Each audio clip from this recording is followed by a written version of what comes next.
Hello everybody, welcome back to an another video. और आज की इस वीडियो में हम स्टार्ट करने वाले हैं हमारी मॉडर्न हिस्ट्री। वैसे तो हिस्ट्री 3 पार्ट्स में डिवाइड है, एंशियंट हिस्ट्री, मिडीवियल हिस्ट्री और मॉडर्न हिस्ट्री।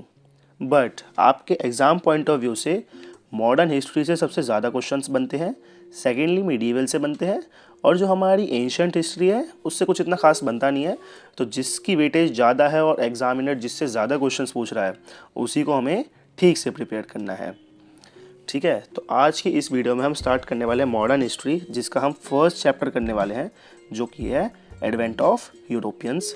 स्टार्ट करने से पहले भाई अपनी कॉपी पेन लेके बैठना और साथ के साथ नोट्स बनाते हुए चलना, बिकॉज ऑफ 4 जगह से नोट्स बनाने से बेटर है आप एक ही जगह से नोट्स बना लो और उन्हीं नोट्स को 4 बार रिवाइज कर लो।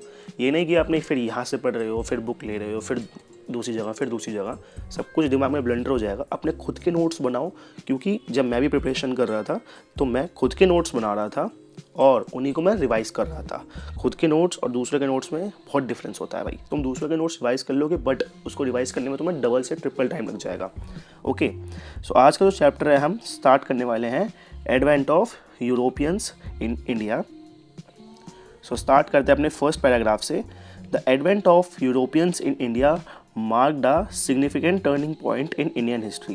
तो इंडियन हिस्ट्री में एक बहुत बड़ा सिग्निफिकेंट टर्निंग पॉइंट आया जब यूरोपियंस हमारे देश में आए। बिकॉज ऑफ, जैसे तुम्हें पता ही है, देश है तो वहाँ पे रास्ता ये खुला हुआ, हर जगह से खुला हुआ है हमारे देश का तो रास्ता, तो कहीं ना कहीं से कोई ना कोई तो आता रहेगा। अब जो आएगा तो हमारे इंडियंस इतने ऐसे थे कि जो लोग भी आ रहा था वही राज करके जा रहा था, जो लोग आ रहे थे वही हमारी टेरिटरीज को एक्वायर कर रहे थे। एक यूनिटी होती है ना, तो यूनिटी नहीं थी हम इंडियंस में। हम इंडियंस ना यही सोचते थे कि बस हमारा खुद का पेट भर जाए वो बहुत है, दूसरे का क्या चल रहा है उससे कोई मतलब नहीं है। Europeans powers arrived mainly for trade.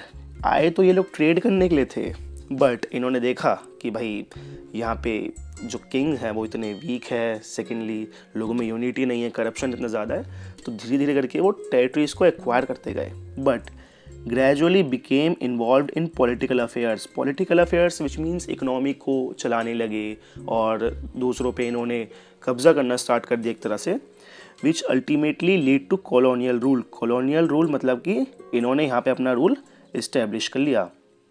Okay, सो अब हमारे देश में ऐसा तो है नहीं कि सिर्फ एक ही आए थे, कुछ जगह से कोई और आया, कुछ जगह से कोई और आया, तो टोटल आपको 5 याद करने हैं, 5। ओके, सो फर्स्ट वाले में हम देखेंगे पोर्तुगीज़, और इनका आपको ऑर्डर भी याद करना है, साथ के साथ ईयर भी याद करना है, एंड इन्होंने कहाँ पे अपने हेडक्वार्टर बनाए वो भी याद करने हैं। तो फर्स्ट हम देख रहे हैं पोर्तुगीज़। तो सबसे पहले पोर्तुगीज़ आए थे जिसमें कि वास्को डी गामा आया था, जो कि 1498 में आए। ओके, तो इसको अपने नोट्स में बनाओ, एक तरफ पोर्तुगीज़ डालो, एक तरफ इनकी ईयर डालो और एक तरफ इनके हेडक्वार्टर्स डालो। तो हेडक्वार्टर्स इन्होंने आने के बाद पहला जो हेडक्वार्टर बनाया इन्होंने वो बनाया कोचिन में, जो कि 1498 से 1530 तक रहा, और 1530 में इन्होंने अपना जो हेडक्वार्टर है उसको शिफ्ट कर दिया गोवा में। वाई? बिकॉज ऑफ 1510 में इन्होंने गोवा को कैप्चर कर लिया था, और गोवा को कैप्चर करने के बाद इन्होंने 1530 में वहाँ पे अपना हेडक्वार्टर्स शिफ्ट कर दिया। नेक्स्ट जो हमें पढ़ने हैं वो है इंग्लिश, जो कि आए 1600 में, जो कि सबसे ज़्यादा इम्पॉर्टेंट है बिकॉज ये इंग्लिश लोग ही हैं जो कि आपकी पूरी मॉडर्न हिस्ट्री में आपको परेशान करने वाले हैं, क्योंकि यही हमारे ऊपर एंड तक रूल करके गए हैं। इन्होंने अपने हेडक्वार्टर्स बनाए। इन्होंने क्या किया, ये ना बहुत चालाक थे, तो इन्होंने एक वेस्ट कोस्ट में अपना हेडक्वार्टर बना लिया, एक ईस्ट कोस्ट में, एक कैलकाटा में। एक तरह से इंडिया के लेफ़्ट से लेके राइट तक एंड बीच में भी अपना हेडक्वार्टर से लोग बनाते चले गए, सो दैट इन्होंने ज़्यादा से ज़्यादा टेरिटरीज एक्वायर करी। ओके, सो इनके आपको ईयर याद रखने हैं एंड इनके आपको हेडक्वार्टर से याद रखने हैं। थर्ड पे आते हैं डच, जो कि 1602 में आए। जो डच है वो इतने ज़्यादा इंपॉर्टेंट नहीं है बिकॉज ऑफ इन्होंने एज सच कुछ नहीं किया, ये बस आए, चुपचाप अपना ट्रेड वगैरह करा और चले गए। इन्होंने अपना एक हेडक्वार्टर बनाया जो कि बनाया पुलिकट, आंध्र प्रदेश में। ओके, नेक्स्ट स्लाइड पर चलते हैं। ओके, ये फोर्थ पे हम जो याद करने वाले हैं वो है डेनिश और डेनमार्क। ये लोग भी जो है, ये लोग आए, इन्होंने अपना जो है छोटा मोटा ट्रेड करा और ये चले गए। एज सच कोई बिग इम्पैक्ट नहीं है या फिर कुछ ज़्यादा नहीं पढ़ना है इनके बारे में। ओके, सो डेनिश और यू कैन से डेनमार्क, जो कि 1616 में आए और इनका हेडक्वार्टर जो था वो था सीरमपुर, बंगाल में।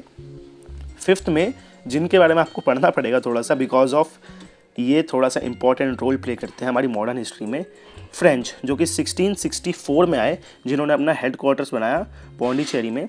और एंग्लो फ्रेंच वॉर जो हुई थी उसके बारे में आपको पढ़ना पड़ेगा। टोटल 3 एंग्लो फ्रेंच वॉर हुई थी, जो कि काफ़ी ज़्यादा इंपॉर्टेंट है आपके एग्जाम पॉइंट ऑफ व्यू से। ओके, यहाँ पे मैंने नीचे एक लाइन लिखी हुई है और अभी इनको याद करने का मैं एक ट्रिक भी दे दूंगा छोटी सी, तो उससे आप इन सबको याद कर सकते हो easily. Among these the Portuguese were first to arrive, जो पोर्टुगीज थे वो फर्स्ट अराइव हुए थे, कब हुए थे? 1498 में। And they last to leave India, last to leave India which means 1961 में ये लास्ट में एकदम इंडिया को छोड़ के गए थे। लास्ट तक ये गोवा में बैठे हुए थे कि भाई गोवा तो हमारा है। 1961 47 में हमारा देश आज़ाद हुआ और 61 में जाके इन्होंने वापस भगाया, ये क्या कर रहे हो भाई, हो गया हमारा देश आज़ाद हो गया, अब जाओ तुम।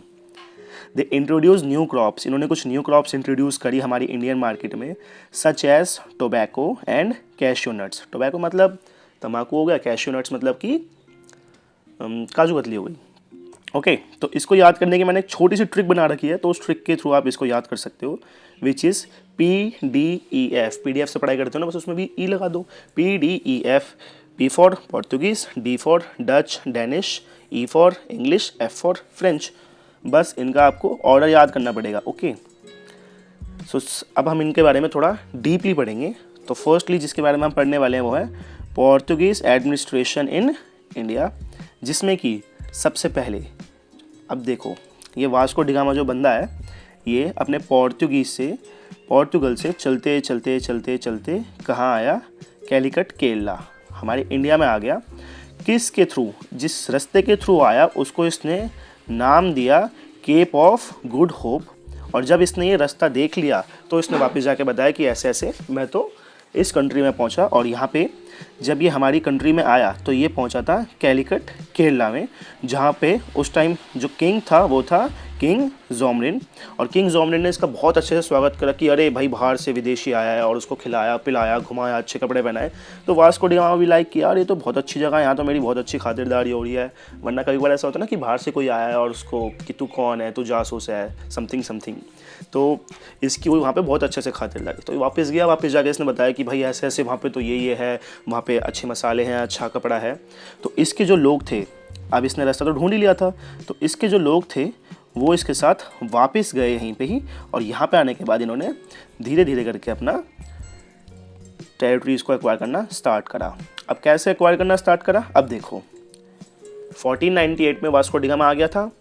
1505 में इन्होंने अपना फर्स्ट गवर्नर भेज दिया। किसने? पोर्तुगीज़ ने। फर्स्ट गवर्नर पोर्तुगीज़ ने भेज दिया। टोटल 3 गवर्नर याद करने हैं आपको पोर्तुगीज़ के। फर्स्ट गवर्नर जो अपना पोर्तुगीज़ ने भेजा वो था फ्रांसिस्को डी अल्मीडा, जो कि 1505 से लेके 1509 तक हमारे देश में रहा। फ्रांसिस्को भाई ने आते ही देखा कि इंडियंस को पागल बनाना कितना ईजी है, और उसने ब्लू वाटर पॉलिसी लिया। अब तुम ये समझ रहे हो, 1498 में वास्को डी गामा आया था, 1505 में फ्रांसिस्को डी अल्मीडा आया और उसने ब्लू वाटर पॉलिसी लिया। ब्लू वाटर पॉलिसी किया, इसको समझो कि हुआ क्या था। ये लोग केरला में आए थे, कैलिकट में, तो वहाँ पे ओशन है, सी है। तो ये ब्लू वाटर पॉलिसी लिया है कि अगर किसी को भी सी में जाना है या फिर ओशन में जाना है तो पहले हमसे परमिशन लेनी होगी, पहले हमसे ट्रेड लाइसेंस लेना होगा। एक तरह से इन्होंने पूरे के पूरे सी पर कब्जा टाइप कर लिया था। नेक्स्ट इन्होंने अपना जो नेवी थी उसको काफ़ी ज़्यादा स्ट्रॉन्ग करने लगे, बिकॉज ऑफ अब इन्हें आए हुए कुछ ईयर्स हो गए थे। तो 1 2 3 4 साल में इनकी बाकी बची हुई नेवी धीरे धीरे करके शिप्स के थ्रू इंडिया आ रही थी। और जब ये लोग आ रहे थे तो ये देख रहे थे क्या सीन है, क्या चक्कर है, कैसे लोग हैं और कैसे हमें क्या क्या करना है। तो प्रॉपर प्लानिंग से धीरे धीरे करके हमारी टेरिटरी को एक्वायर कर रहे थे। सेकंड जो गवर्नर आया, जो कि इसमें इंपॉर्टेंट हो जाता है आपका एग्जाम पॉइंट ऑफ व्यू से, वो आया अलोंसो डी अल्बुकर्क। इसका नाम कुछ ऐसे ही है तो आपको ऐसे याद करना है, जो कि 1509 से लेके 1515 तक आया। ज़्यादा टाइम के लिए नहीं आया, टोटल 5 to 6 ईयर्स के लिए आया। और इसको आपको क्यों याद करना है? क्योंकि इसने एक इम्पॉर्टेंट काम किया, इसने गोवा को कैप्चर कर लिया 1510 में। तो अब अगर आपसे पूछा जाए कि गोवा को कब कैप्चर किया गया था, तो 1510 में कैप्चर किया गया था। और इसको इन्होंने सबसे लेट छोड़ा, विच मीन्स 1961 में इसको छोड़ के गए। ये भाई गोवा में बस के बैठ गए थे कि गोवा तो हमारा है, गोवा नहीं छोड़ेंगे हम। जिस गोवा में जाने के लिए रोते हो ना तुम लोग, तो ऐसा था इनका तो कि हम गोवा में रहेंगे, हम गोवा नहीं छोड़ेंगे।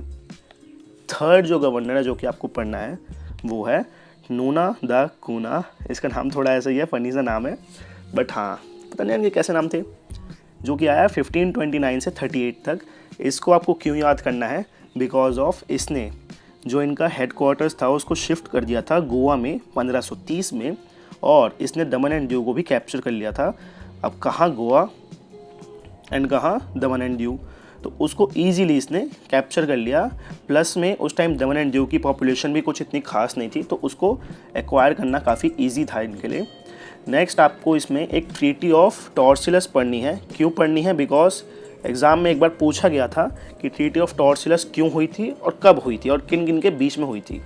तो फर्स्टली 1498 में ट्रीटी ऑफ टॉर्सिलस हुई थी। अब क्यों हुई थी वो समझो। तो हुआ क्या था, न्यू लैंड उस टाइम मिलता जा रहा था कि ये लोग गए, इन्होंने न्यू ज़मीन देखी, तो अब जो भी न्यू ज़मीन देखता वही कहता कि ये हमारी है, ये हमारी है। तो उसी में से दो लोग थे जिन्होंने कुछ ज़मीन का टुकड़ा देखा। एक तरफ तो पोर्चुगल लोग थे, एक तरफ स्पेनिश लोग थे। तो पोर्तुगीज़ वाले बोलते ये हमारी है, स्पेनिश वाले बोलते ये हमारी है। होना क्या था, दोनों के बीच में लड़ाई होनी थी, जो जीतता उसको ये ज़मीन मिलती। बट इन्होंने क्या किया, इन्होंने दिमाग से काम किया। ज़मीन का जो एक टुकड़ा था वो तो रख लिया पोर्तुगीज़ ने, और ज़मीन का जो एक टुकड़ा था वो रख लिया स्पेनिश ने। ईजी। तो यही किया ट्रीटी ऑफ टॉर्सिलस ने कि ज़मीन का बंटवारा कर दिया ईजीली, बिना किसी लड़ाई के। नेक्स्ट हमें इसमें जो एक लाइन पढ़नी है वो थोड़ा सा नीचे शिफ्ट हो गई है। The Portuguese establish strong naval dominance in Indian Ocean. ये तो हमने पढ़ी लिया कि स्ट्रॉन्ग नेवल डोमिनेंस इन्होंने इंडियन ओशन में अपना बना लिया था। However their power declined due to corruption, religious intolerance and competition from other European powers. तो इनकी जो पावर है वो कम क्यों होते गई, बिकॉज ऑफ करप्शन। क्योंकि ऐसा तो है नहीं कि सिर्फ इंडिया में करप्ट लोग थे, पोर्तुगीज़ भी करप्ट लोग थे, आपस में करप्शन कर रहे थे, आपस में एक दूसरे को लूट रहे थे। रिलीजियस इंटॉलरेंस की जो रिलीजन था वो इनके बीच में आ रहा था। कुछ पोर्तुगीज़ किसी रिलीजन वाले के साथ थे, कुछ पोर्तुगीज़ किसी रिलीजन वाले के साथ थे, तो वो भी एक बड़ा कॉन्फ्लिक्ट था इनकी पावर के गिरने का। Next, competition from other European powers. Other European power जो थी वो भी पावर में आती जा रही थी धीरे धीरे करके, तो उनसे भी इनको अच्छा खासा कंपटीशन मिल रहा था। अब हमें जिसके बारे में पढ़ना है, ईस्ट इंडिया कंपनी के बारे में, जो कि काफ़ी इंपॉर्टेंट है क्योंकि इसी के ऊपर आपकी प्रॉपर मॉडर्न हिस्ट्री बेस्ड है, कब क्या हुआ कैसे हुआ। तो अब हम स्टार्ट करते हैं कि ये जो इंग्लिश लोग थे ये हमारे देश में कैसे आए। बट इसको स्टार्ट करने से पहले एक छोटे से लोग और थे जो हमारे देश में है, जो बिना कुछ करे चले गए, जो कि थे डच लोग, डच ईस्ट इंडिया कंपनी। तो नाम तो सबके ईस्ट इंडिया कंपनी थे, बट जिसके नाम में आपको इंग्लिश ईस्ट इंडिया कंपनी दिख जाए वो थे मेन वाले कह सकते हो, या फिर आप ये कह सकते हो जिन्होंने हमारा जीना आराम कर दिया था, लाइक। ओके, तो डच ईस्ट इंडिया कंपनी जो कि 1602 में इस्टेब्लिश हुई थी, वो इंडिया आए और आने के बाद उन्होंने अपनी फर्स्ट फैक्ट्री लगाई मसूलीपट्टनम में 1605 में। तो इसमें तो यही पूछा था कि डच की फर्स्ट फैक्ट्री कहाँ लगी और कब लगी, तो मसूलीपट्टनम में लगी, 1605 में लगी। और क्यों आए थे, बेसिकली ये लोग स्पाइस ट्रेड करने आए थे, जो मसाले होते हैं उनका ट्रेड करने आए थे, क्योंकि हमारे इंडिया में सबसे अच्छे और सबसे ज़्यादा मसाले पाए जाते हैं जिनकी फ्रेगनेंस बहुत ही बढ़िया होती है। भाई तुम खाते होंगे खाना, तुम्हें पता ही होगा। तो ये लोग आए थे बेसिकली यहाँ पे स्पाइस ट्रेड करने, मसालों का ट्रेड करने। और establish settlements in Pulicat and Cochin. Settlements मतलब कि एक तरह से ये लोग मसाले जहाँ से उठा रहे थे और अपने देश में भेज रहे थे। इसमें हमें अब पढ़ना है next, English east India company, जो कि 1600 में इस्टेब्लिश हुई थी।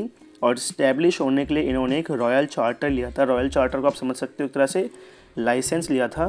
किससे लिया था, उस टाइम वहाँ की जो क्वीन थी, क्वीन एलिजाबेथ वन, 1600 के टाइम पे उनसे इन्होंने रॉयल चार्टर लिया था। तो अगर आपसे पूछा जाए कि रॉयल चार्टर किससे लिया था, तो रॉयल चार्टर इन्होंने क्वीन एलिजाबेथ वन से लिया था। इन्होंने अपनी जो फर्स्ट फैक्ट्री थी वो सूरत में लगाई, जो कि 1613 में लगाई इन्होंने अपनी फर्स्ट फैक्ट्री सूरत में। अब क्या हुआ भाई, इन्होंने सर थॉमस रो जो थे उस टाइम पे, उन्होंने परमिशन ली जहांगीर से 1615 में कि ये लोग ऑल ट्रेड राइट्स कर सकते हैं कि नहीं कर सकते। अब हुआ क्या, इन्होंने अपनी फैक्ट्री तो लगा दी 1613 में, और जगह भी फैक्ट्रीज लगी हुई थी, डच की भी लगी हुई थी, पोर्तुगीज़ की भी लगी हुई थी, बट इन्हें चाहिए थे ऑल ट्रेडिंग राइट्स। लाइक एक तरह से अभी तक जो काम चल रहा था वो चल रहा था छुप छुप के या फिर इलीगल तरीके से या फिर बहुत छोटे स्केल पे। बट जब किंग से, मुग़ल एम्परर किंग जहांगीर से इनको परमिशन मिल गई तो जो काम था वो एकदम ज़ोरों शोरों से चलने लगा, बढ़िया से चलने लगा। तो जहांगीर से इन्हें परमिशन मिल गई 1615 में। इसमें ही एक और का नाम आता है, विलियम हॉकिंग्स का नाम। ये भी परमिशन मांगने गया था 1609 में। जिस टाइम इसको जहांगीर ने मना कर दिया था कि नहीं नहीं भाई तुम नहीं चाहिए। अब हुआ क्या हुआ कि विलियम हॉकिंग्स जब गया हुआ तब उसे दिखा हुआ कि नहीं यार ये लोग नहीं कर पाएंगे, कुछ इनके बस की नहीं है। पर जब जब थॉमस रो गए, क्योंकि थोड़ा टाइम हो चुका था, तो उस टाइम तक इनकी जो कंपनी थी वो एक्सपैंड हो गई थी, बिजनेस एक्सपैंड हो गया था। तो जहांगीर ने भी इनको परमिशन दे दी कि ऑल ट्रेडिंग राइट्स आपको मिल जाते हैं। नेक्स्ट इसमें the English gradually expanded their control by establishing factories in Bombay, Madras and Calcutta. अब इनको परमिशन तो मिल गई थी किंग जहांगीर से, तो इन्होंने धीरे धीरे करके अपने बिजनेस को एक्सपैंड करने लगे और न्यू न्यू फैक्ट्रीज लगाने लगे। कहाँ कहाँ? बॉम्बे, मद्रास एंड कैलकाता में। तो इससे तो इतना आएगा नहीं, बस ये तो आपके समझने के लिए कि अब धीरे धीरे करके जब इनको प्रॉपर ट्रेड राइट्स मिल गए तो ये धीरे धीरे करके अपने बिजनेस को एक्सपैंड करते गए। नेक्स्ट और लास्ट इसमें जिसके बारे में आपको पढ़ना है वो है फ्रेंच। तो जब फ्रेंच लोग आए, फ्रेंच ईस्ट इंडिया कंपनी जो कि 1664 में आई, सबसे एंड में ये लोग यहाँ पहुँचे। तो जब ये लोग पहुँचे तो ये आए थे कैलबर्ट के थ्रू। अब जैसे पोर्तुगीज़ लोग किसके थ्रू आए थे? वास्को डी गामा के थ्रू, क्योंकि उसी ने केप ऑफ गुड होप जो रूट था वो बनाया और यहाँ तक आने का रास्ता निकाला। बट यहाँ पे आपको याद करना पड़ेगा बाय कैलबर्ट, कि कैलबर्ट ने इसका रास्ता निकाला और बाय कैलबर्ट के थ्रू ही ये लोग इंडिया में आए। ओके, तो आने के बाद इन्होंने अपनी 2 फैक्ट्रीज डाली। फर्स्ट फैक्ट्री इन्होंने अपनी सूरत में डाली 1668 में। और सीजीएल में एक बार क्वेश्चन आया था, म्यूनसिपल कॉरपोरेशन जो 1668 में डली थी वो कहाँ डली थी? तो म्यूनसिपल कॉरपोरेशन बोल लो या फिर फर्स्ट म्यूनसिपल कॉरपोरेशन बोल लो, 1668 में ही मद्रास में डली थी। ओके, नेक्स्ट हम इसमें पढ़ेंगे मसूलीपट्टनम। मसूलीपट्टनम में इन्होंने 1669 में अपना नेक्स्ट फैक्ट्री डाली।